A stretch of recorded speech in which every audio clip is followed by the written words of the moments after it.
So thank you, everyone. We've now reconvened and we're now going to be hearing about item 7.4, Reserve Management Plans Classification Update from Yolanda, Morgan and Mike. Actually, Gareth, yes, thank you. Thank you. I'll hand it over to you. Okay, kia ora again, everyone. Yes, so it's going to be my pleasure shortly to introduce you to the wonderful Yolanda and Juani, the dream team in Parks Planning, who have been championing our reserve management plan work over the past few months. This work is it's got a whole lot of interesting and exciting aspects to it, like a first time ever in New Zealand that will be using things like an RMP, so a system quite linked to or akin to our district plan, E-plan. But before we get to those sort of stages, there's a lot of work that needs to be done, a lot of homework, a lot of housekeeping and tidying up. Obviously, the reserve management plan process is a statutory process. It is guided by legislation. We've approached this process and we are approaching it and continuing with it in a truly co-designed and co-managed way with our iwi partners. We've held the first of our workshops with them around designing and planning what this process could look like. But one key aspect of that work, as I mentioned, is getting our house in order, and this is something that I think Yolanda and Juani are going to tell you a little bit more about now. So with that, Yolanda. Thank you for that introduction. Tēnā koutou katoa. As Gareth said, this is the second of the Reserve Management Plans updates. I think Gareth was here earlier in the year providing an introduction to reserve management plans. Since that, we've had our first hui with iwi partners, which was held back in August. And actually, first, I must apologise to people that have already heard this presentation once. I'll keep it a bit briefer today, and then we can, if anyone wants to drill down into any more of the details, then we can certainly do that through questions. So as I said, as Gareth said, actually, we are co-designing the approach to the reserve management plan with our iwi partners. We've had a hui with them where we discussed what a reserve management plan was and the importance of having a shared vision for the land that we're looking after. It was a really successful hui. All three iwi partners had a willingness to be involved, and also, I think, an understanding of how good it would be to have some shared values around the whenua that we classify as our reserve land. And I think they also had a really good appreciation for the amount of mahi that needs to go on prior to even looking at developing a reserve management plan for some of the reserves and parks that we're looking after. So as Gareth alluded to, all reserve land is held under the Reserves Act and has to follow the processes that are within the Reserve Act. And the Reserve Act requires two things for all parks and reserves. They have to be held as reserves legally, and they have to be classified for a particular purpose. And this is what we're talking about today, is about the classification process under the Act. The Act stipulates that there is a process to follow when we classify reserve land. So reserve land can come to us in any number of ways, and it does come to us in any number of ways. If it was pre-1977, there is a chance that it was deemed classified depending on how it was held prior to that. If it's post-1977, Council has to go through a process of classifying that, and that's a little bit about what we're going to talk about today. So essentially, the Act gives you the categories under which we can classify land. So bearing in mind, the Act is a pretty old piece of legislation. It's 1977, so some of the terminology that the Act uses is probably not as relevant as we would like to see, but nevertheless, we do have to stick with the different classifications provided in the Act, and they're there. That's the classifications. Each of those different categories have different restrictions and policies and objectives associated with them under the Act. For instance, all of the classifications, all of the categories, pretty much the intention is that there's full public access onto that land, with the exception of nature reserve, where it's the opposite, in that the expectation is that nature reserve is something that's closed off for the benefit of biodiversity or environment and public access is only allowed under certain circumstances. So actually going through a process to determine which is the most appropriate primary purpose for every piece of our reserve land, and we have over 100 different properties, it requires a pretty robust methodology. It requires us talking to our iwi partners who we were working through this process with, and it requires some wider communication, consultation, and also it requires us to look into the history of the sites and how they came to us and how we're using them today. So we'll just carry on to the next slide, I think. So we've been doing some information gathering, looking into the history of some of our parks and reserves to try and work out which of our properties are fully classified, which are partially classified, and which are unclassified. And we do have a couple of still in the unknown basket. Obviously, some of the older sites are quite complex. It requires us to go back through historical titles and things like that. And in some cases, we are having to get legal opinion on that land. So we have a rather large number, 54, probably just over half of our parks and reserves properties are not classified and have never been classified. So this is our projected workflow in terms of the classification process. In the previous slide, I think we had 26 parks that were classified. Not all of those we are thinking are going to be determined to be classified correctly. So we want to review some of those classifications as part of this process. We also obviously have a large chunk of reserves that we think we can go through what we call a fast track classification process, which essentially means that we don't have to undertake public notification, although there will still need to be some discussion around whether that's considered an appropriate approach or not. It's just something that the Act has within it, that you don't need to undertake public notification for a classification of a reserve if it's been through a previous public process, such as a zoning under the district plan. And most of our parks and reserves properties are open space zoning in the district plan, which is considered an appropriate zoning. So that's essentially a snapshot, I guess, of where we're currently sitting and what we need to head to before we can prepare a reserve management plan and ask for public feedback on that reserve management plan.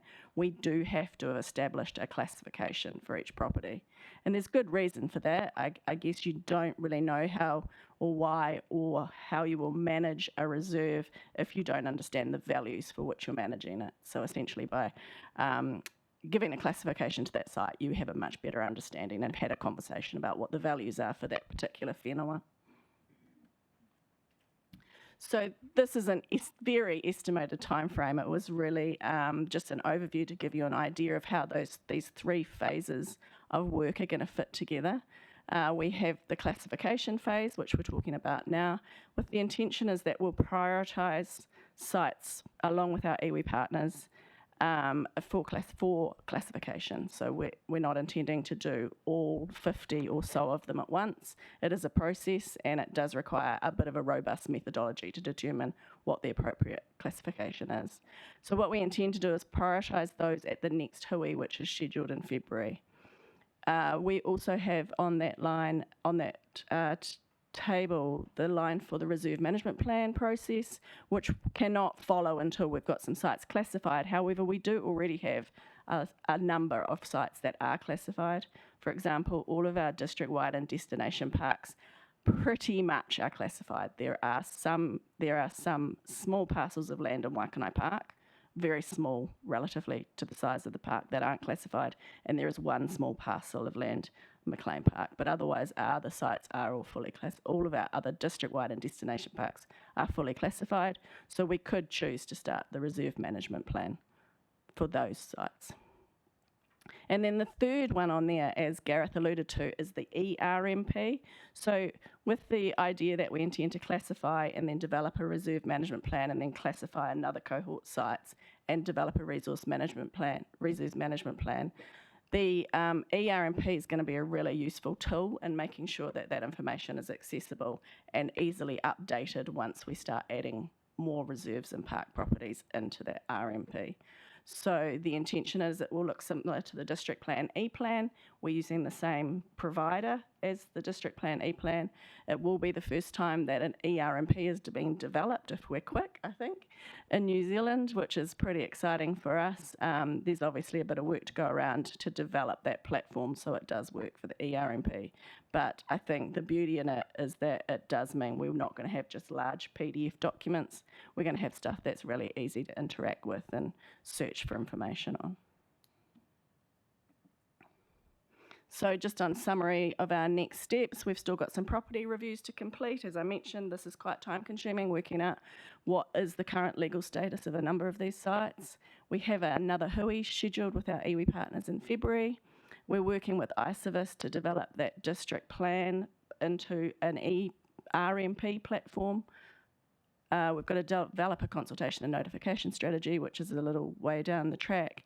Liaise with stakeholders of Crown-owned land managed by KCDC. So that's mostly DOC. There is a number of DOC properties that are owned by the Crown, but we do have the authority to control and manage. So we need to liaise with them when we're looking at classifying or preparing an RMP for those sites.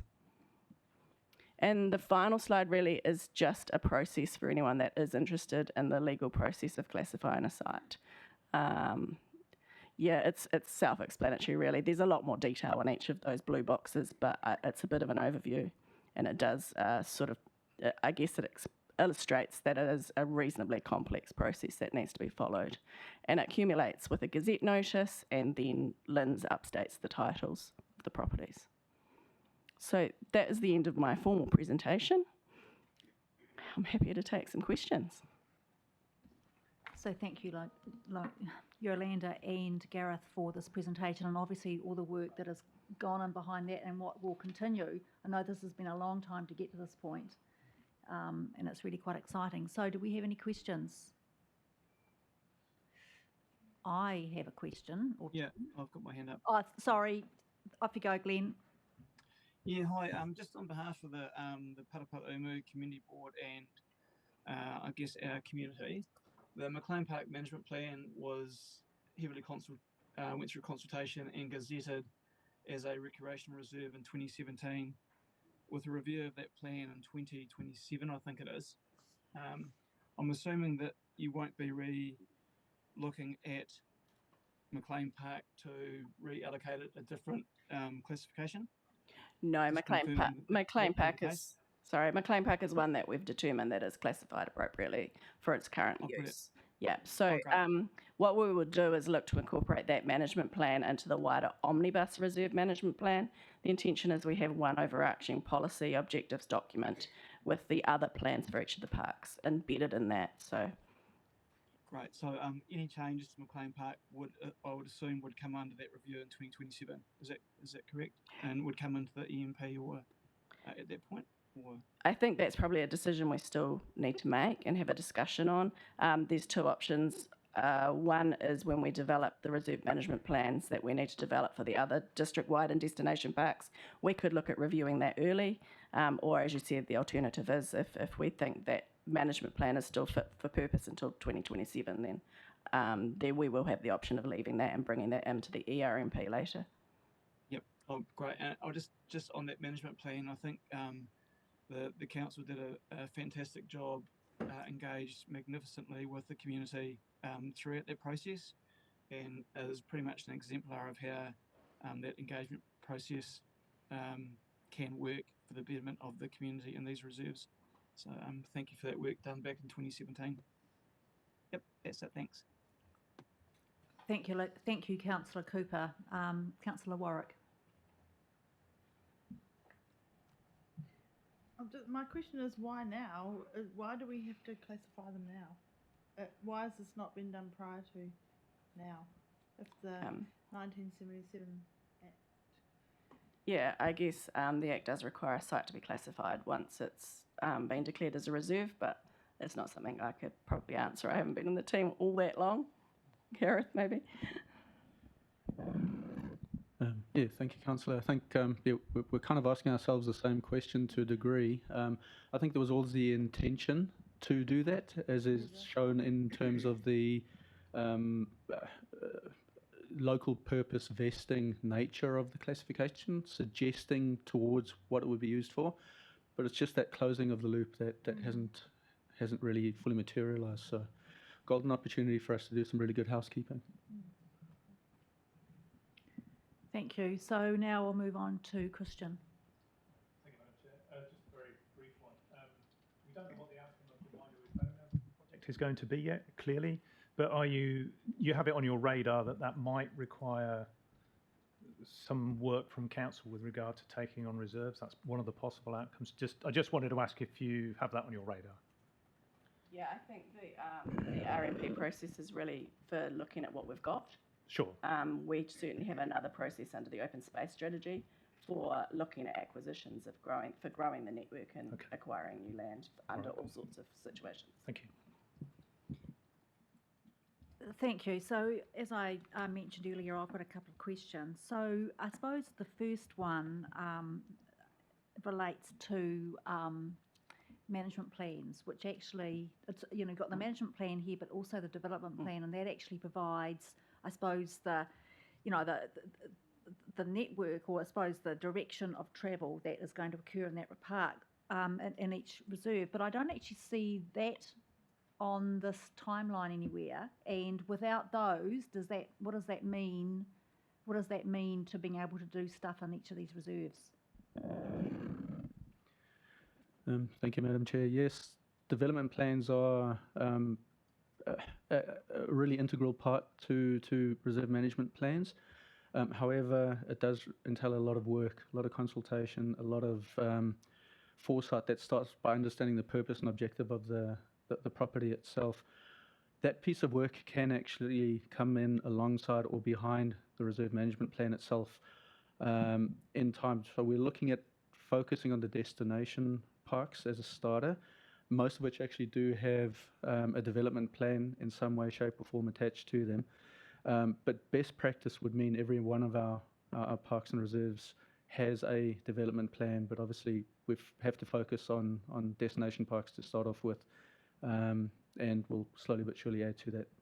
Thank you. So I suppose, in terms of the amount of work that's involved, wouldn't have been ideal to include those development plans in that process, because they will take up quite a lot of resources, and I suppose it's about allowing for those processes to happen, but also by each reserve not having a development plan, is that actually going to stymie any particular works by a lot of community groups and other groups who do work in these reserves?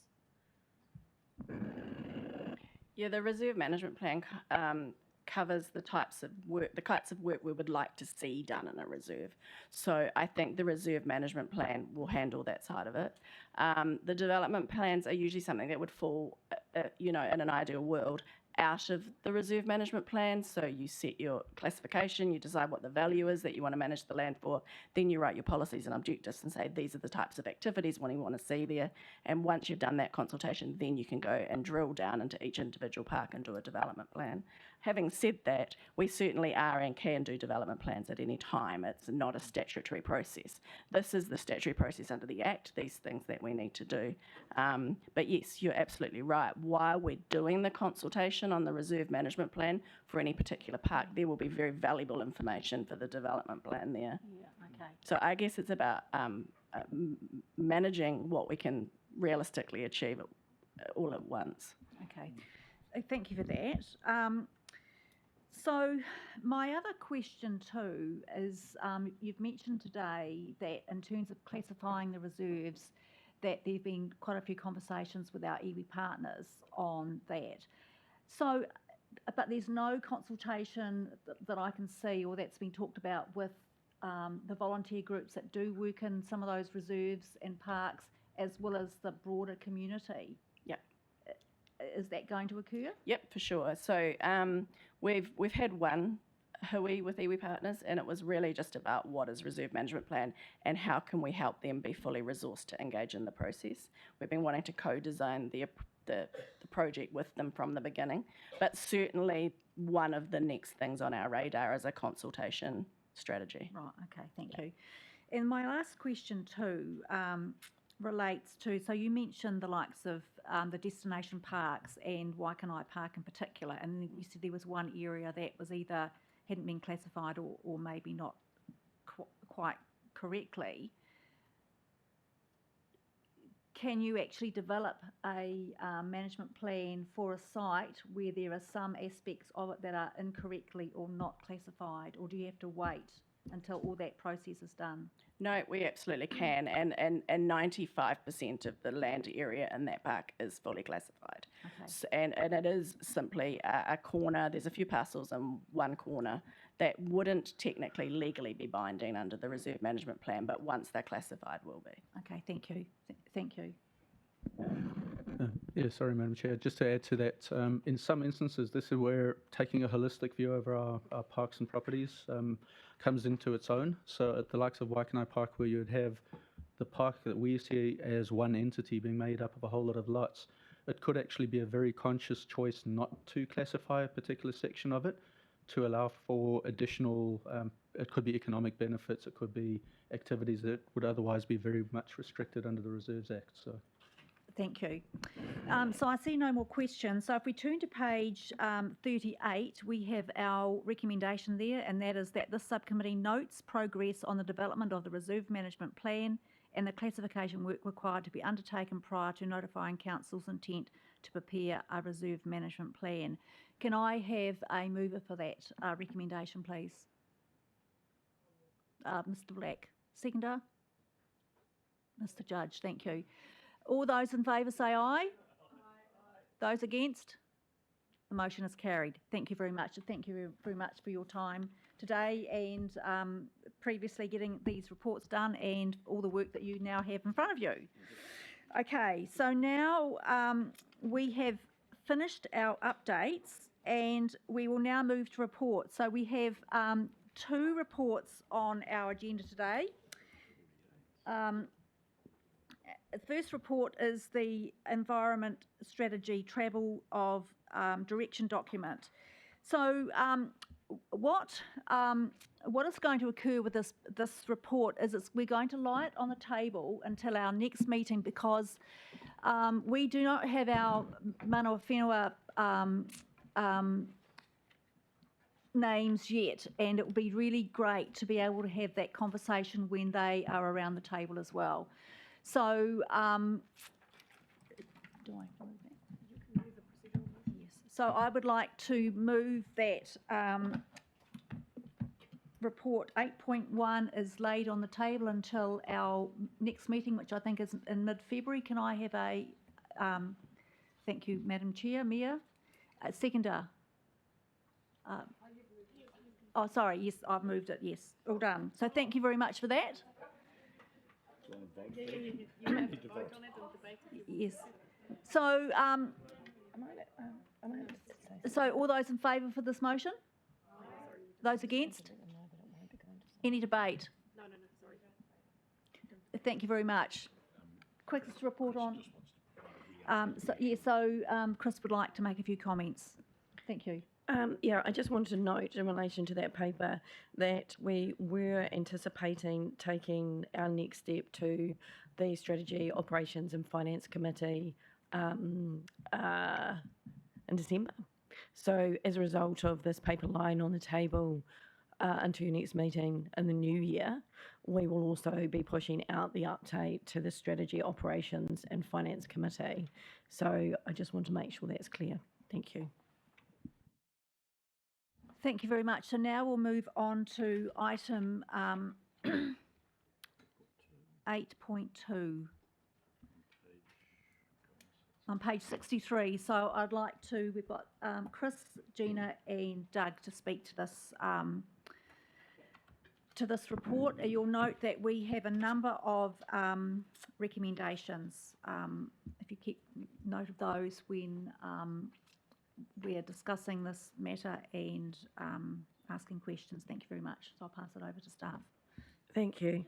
I just did want to lean into the recommendations for the, I need to make sure I'm on the right paper, sorry. For this paper, yeah, I just have the wrong one up. Sorry, guys. Right, here we go. So there's two sets of recommendations that we were looking to get feedback, and one included in endorsing. So I just wanted to lean into that. Firstly, we won't step through a presentation today. You have that you've had that available to look at.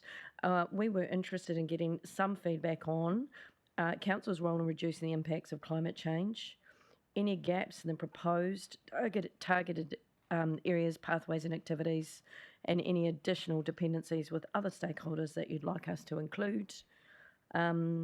Secondly to that, we wanted feedback and endorsement to set a district-wide emissions target. And there was two options. The first was at least aligning with or going further than the national's net zero emissions target. Oh, sorry. By 2040, oops, or at least aligning with or going further than the national net zero emissions target by 2050. So the difference in those two options was 2040 or 2050. And I did just want to bring up that someone has raised with us the point that the word aspirational needs to be added into those statements. So we accept that and take that as a given. We have received a number of technical requests for information related to some of the items in the presentation that was attached to this paper, and I just wanted to note that we won't be looking to step through those today, but we'll be looking to have a follow-up engagement. So Christian had asked a number of questions, so we're going to meet with him offline. We will send our responses to those technical questions to you all, so you have those as well. And I just do want to note around the point of mana whenua engagement, we've obviously set up the think tank. Mana whenua will be appointed to the think tank, along with community board members, 2 community board members from this group.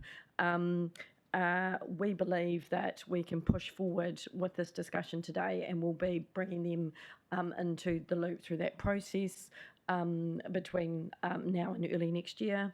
Additionally, I also just wanted to note that the Climate Change and Resilience think tank is meeting on Friday, and they will be working through this material and providing some feedback. We will give you a summary of that feedback, but the next stop for this, following your decision today, would be to go to Strategy, Operations and Finance Committee in December. So I just wanted to raise that with you, and that's it from me. Thank you, Chris. Councillor Coe. Yeah, look, I just want to raise the issue of cost, because one of the things that I come across quite frequently in the community is what is the cost of this in terms of, you know, what it does to rates if we want to meet aggressive targets. And so I'm just wondering how we are handling that side of it, especially given that a lot of the tools and levers in this area are out of our control. I think, you know, we do have a huge role to play, I believe, in education of the public, making them aware of the consequences of their actions in terms of impact on climate. But beyond that, it starts to get quite limited. So if we're going to have aggressive targets, you know, because often there's not a non-linear relationship between, you know, increasing a target and the increasing costs. So how do we deal with that and the concerns that might be raised in the public around that? I'm going to just respond in 2 ways. In terms of council-related costs and the implications of this work for our bottom line, we have in our existing baseline some of the activities that you mentioned around education and advocacy, actually, and waste management and minimisation as well. So there will be some options that are put into the LTP around those things that relate to us, around our influence of others to do things. And I will pick on transport as a large thing there. Our ability to drive or incentivise or encourage investment in the things that matter most to our district around transport. I think we are involved at governance level with Greater Wellington region. We've just established a similar connection with Horizons to see if we can get a pathway essentially through the coast. But ultimately, it will be through, I think, governance and advocacy to our regional partners that will probably bring the greatest gains in those spaces. So there will be things that we do. We did talk about trails and we got CWB. So there are some things, but in the wider scheme of things, it will be the advocacy space. So it'll be the actions we take in that space, which we will talk to you about. So it's an indirect linkage, really. It is. Yeah, so tricky. Mr. Black. Thank you, Madam Chair. Thanks, Chris and team. Look, just to reiterate what I mentioned earlier, is that I think we probably need a measure in council to measure cost in emissions as well as cost of money, so that if we're going to actually hit a target, we need to know what we're emitting to quite an accurate level, what we can reduce to, any projects we start, any projects currently, what are our emissions. We need them measurable before we can actually approach a target in the plan. So just two variables which I'd like to actually have in front of me when I actually look at projects and stuff like that. Okay. Thank you. If I might note that I think separate to the conversation around a district-wide target, we, so what you might have recalled Ninka and team coming to talk to you about the council target. What might be useful, and I think I might hear you saying, Community Board Member Black, is that we could bring that together and show you how it sits together. And we will do that, I think, as the next document comes through, which will be our direction of travel document, so you can see the two sitting together. I think some of the material you would have previously seen was an intention around waste minimisation and other opportunities that you yourselves have put on the table around thinking about whether we can use solar power to actually reduce the cost of our own operations and to contribute to reductions as well. So maybe we can come back on that. Right. Thank you very much for that. Also, I completely endorse the reviewing of the transport and the advocacy for better transport. I mean, if the low-hanging fruits here are 42% of our emissions are transport, and if we don't have good commuter access everywhere, people will take the car. Also, we can get Otaki connected to vital services going north, and employment opportunities and career paths as well. So I completely endorse the looking at the connections of and enhancing our transport network. Thank you. Mr. Moore. Thank you. Just a brief comment. It'd be remiss of me not to mention the gaping hole in our transport network for the community of Te Horo. And these laudable claims to reduce emissions would be embraced by our advocacy, which you've highlighted, Chris, which has been going on for more than 8 years in Te Horo. And I know this is not the forum to reiterate this kind of campaign, but we've got one of our biggest champions in our community in the last 12 months of Jared Schwartz from Te Horo, who's been fighting with the subject with the regional council, and we're going to carry on with that. So I hope that the level of this kind of campaign to have better transport infrastructure that service through across jurisdictions, and what you mentioned with Horizon, and we can hopefully achieve in our community of Te Horo, would be a massive impact for a bus network to service these rural communities that are ignored currently.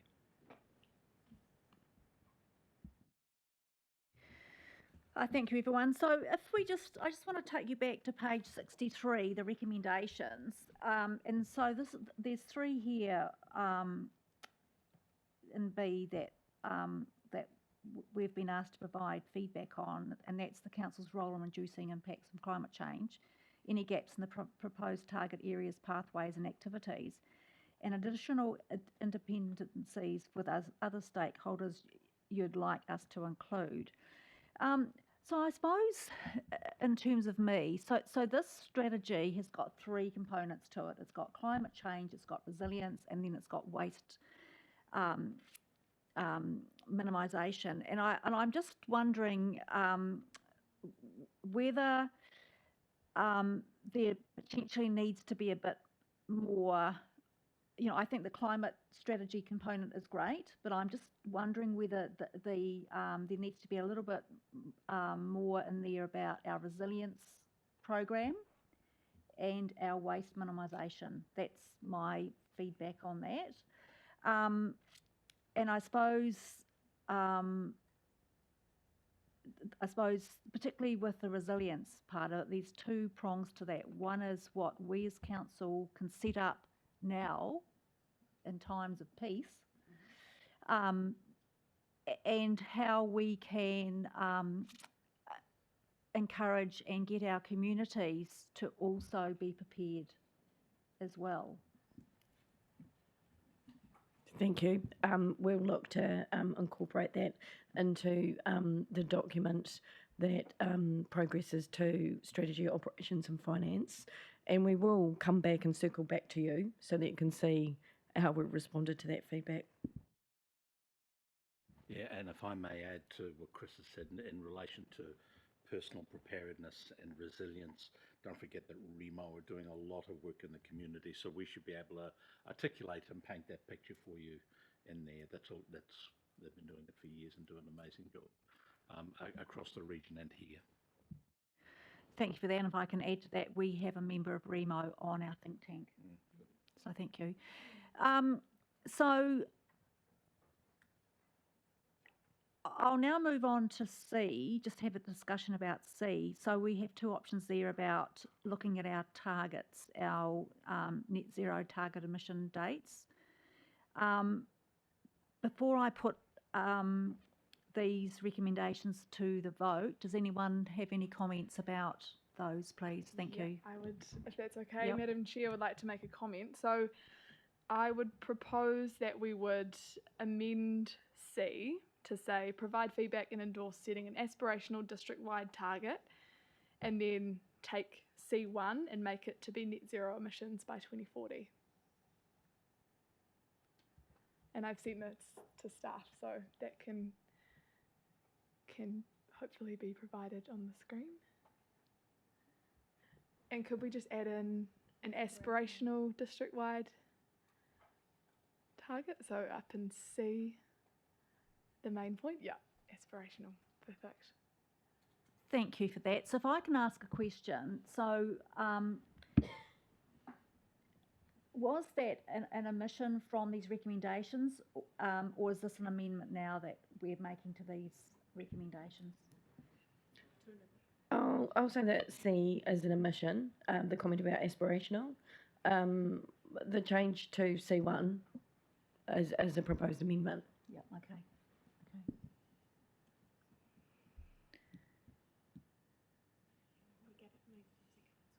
Okay, thank you. Yes, so can I have a seconder for that amendment, please? Thank you, Mr. Judge. Get his hand up first. So all those in favour say aye. Aye. Oh, actually, sorry, before that, would you like to speak to that? Well, if everyone's just eager to vote. If everyone's just eager to vote and I don't really need to say anything to convince people that we need to be ambitious and aspirational in the face of a crisis, then I'm happy to just kind of leave it with where we're at. I feel like I've said enough about the fact that we need to take this form of leadership. We've agreed as an organisation that we're striving to be net zero by 2040. This is in line with that. It's also in line with our climate emergency declaration and us identifying climate as one of our top 3 strategic priorities in our top 10.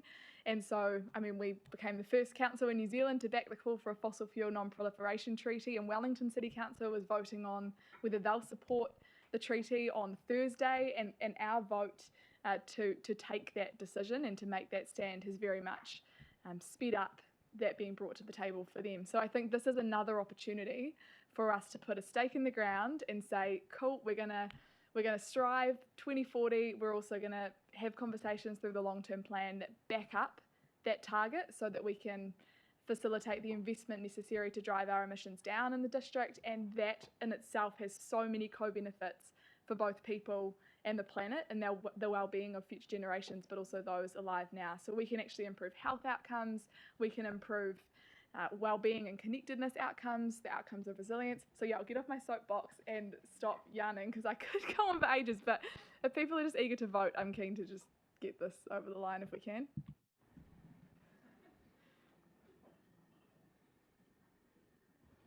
So we actually think we have Councillor Cooper online.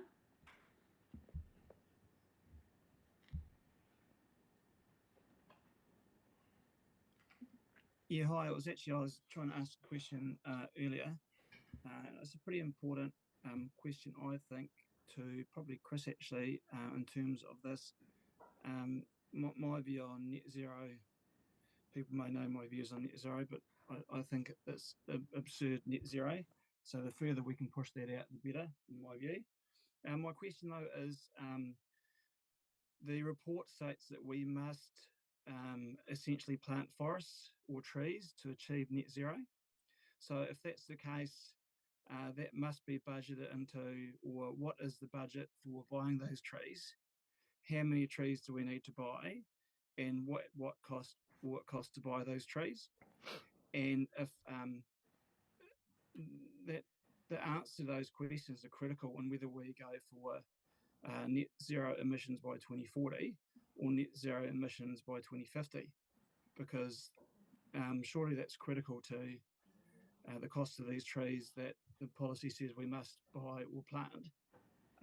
That sort of dictates if this is even remotely achievable by 2040, aspirational or not. And we should be embedding those costings into our LTP now, so we can spread that cost out over the next 25 years. Is there any indication on the cost of these trees, and where we're going to plant them, and the implications for actually achieving this target? Thank you. Thank you. I think I've got two pieces to in response to that. One, I think as part of setting the aspirational target, I think it was to set an indication of intent, is my understanding. Two, underneath that, there is a program of work underway from a council perspective on the things that we can do. I think I might query whether it's council's role to plant trees. So no, we don't currently have a program of work to plant trees in the district. Outside of we do things like sand dune planting and have a program of work around that. So we haven't set aside a piece of land to plant trees. It isn't currently on a program of work which we're bringing to you. We have acknowledged in this piece of work what it would take to achieve the aspirational target. And if you want to direct us if you want us to note that in the paper that goes to strategy, operations and finance, we will do so. And then from there, it would be through the long-term plan, asking us to put that proposal on the table for community engagement if it was seen to be a priority. Yeah, thanks for that, Chris. Well, for me, I don't believe in net zero, so it's a moot point. But having said that, if it is our policy, then surely we must have some understanding of that body of work and what it looks like and how it's going to be achieved. Otherwise, it's just words on a page, and in my view, hollow words. Yeah, but thank you. So further to that, Councillor Cooper, do you think that might be one of the gaps in what we've been presented today, and would there be an option to fill it somehow?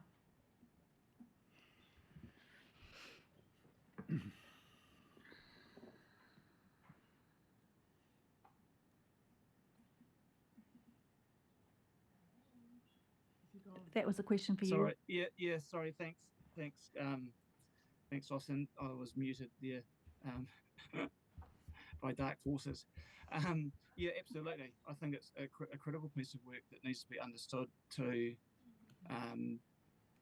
understand whether 2040 is even remotely possible and what it's going to cost, or whether we should actually be more realistic and 2050 is achievable. So definitely a gap. Sorry, I may that we just. need to. I'm just going to make a comment, and this is something that we can lean into in the paper that goes to strategy, operations, and finance around approving an aspirational target, and that is that the analysis that we've undertaken is based off current settings.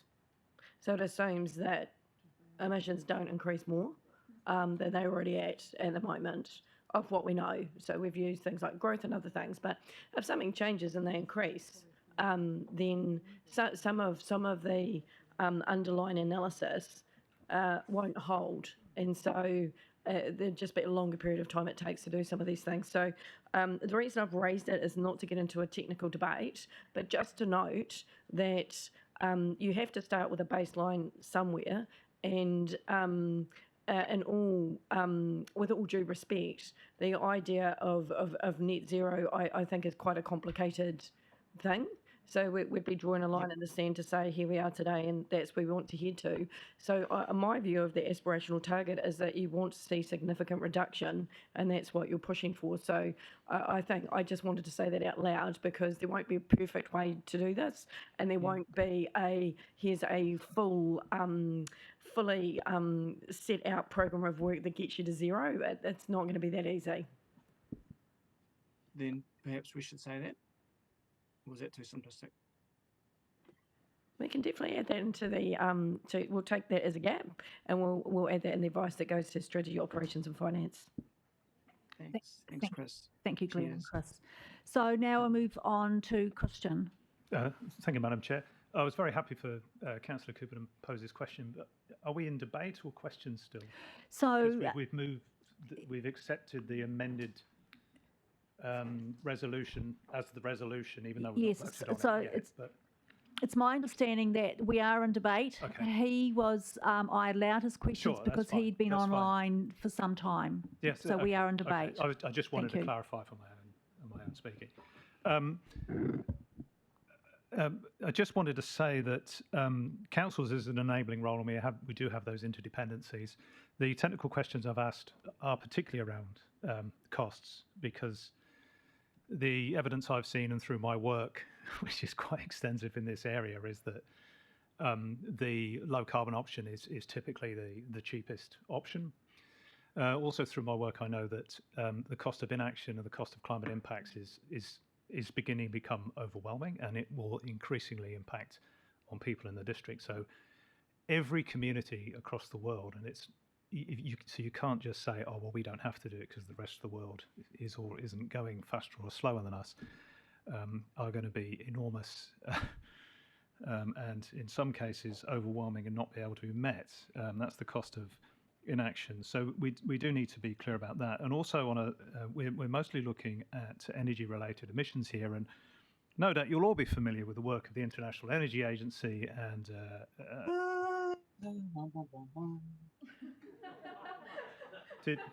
were you able to minute that contribution from Mr. Cooper? Tell him to mute himself. Tell him to mute himself. Thank you. So, thank you. So that is to say that this isn't the resolution on the table, and I support Councillor Hanford in shooting for 2040, but we actually do need to get to net zero by 2030 if we're going to stay within 1.5. And all the technologies we need to do that in a cost-effective way are available today. What we need, and I think just coming back to the idea of the think tank, is I see the role of this committee is to provide is to set those aspirational targets and those goals, and then through the work of officials and the think tank is to give them that brief and say, this is the aspiration, come up with a plan to make it happen, and then this committee can again, and other committees in council, can look at the costs, they can look at the programmes, and then they can decide what can be funded. But we need an ambitious target against which a programme can be written, and then that programme be examined by this committee. Yeah, thank you, Mr. Judge. So the last word from Mr. Black. Thank you, Madam Chair. Look, I completely endorse and support this. We need aspiration. If we had the answers, we wouldn't be in this place, right? The fact is, our current thinking's not going to solve it. We need to realise we need to change the way we live, and that's it. There's no bottom line other than that. Whether it be education, cyclic environment, an economy, waste less, buy better, a combination of all of that. We just have to change, and we need to hand it to people to come up with that plan, communicate, because we have to take our communities on this journey too. And so what better than us to lead that way? So I completely endorse what we're doing. Thank you. Thank you, Mr. Black. So now we'll move to the recommendations on page 63. So you'll see that there are 4 listed there. B is actually about providing feedback, so there's nothing there to vote on. In relation to A is a noting, C is endorsing, setting an aspirational district-wide emissions target, and D is another noting. So what I propose to do is, based on the alternative motions that have been set through this process for this meeting, I'll put it to the vote. Does everyone, all those in favour? Aye. Aye. Those against? The motion is carried. Thank you very much. Thank you. So now we're getting to the end of our meeting. We move to page 80, confirmation of our last minutes. Could I have a mover and a seconder for these minutes, please? Thank you, Councillor Hanford. Thank you, Mr. Black. Any debate? So I'll put it to the vote. All those in favour say aye. Those against? The motion is carried. Thank you. So now we will move on to our closing karakia. And if I could ask Kim again to do that. Thank you very much, Kim. Thank you. Kia ora tātou, tātou I hui mai nei tēnei rā. Me karakia tātou, kia tātou katoa, tia te whai o tō tātou araki, o ihu karaiti me te aroha o te atua, me te whiwhinga tahitanga, ki te wairua tapu ake, āmene. Thank you, everyone. A good meeting.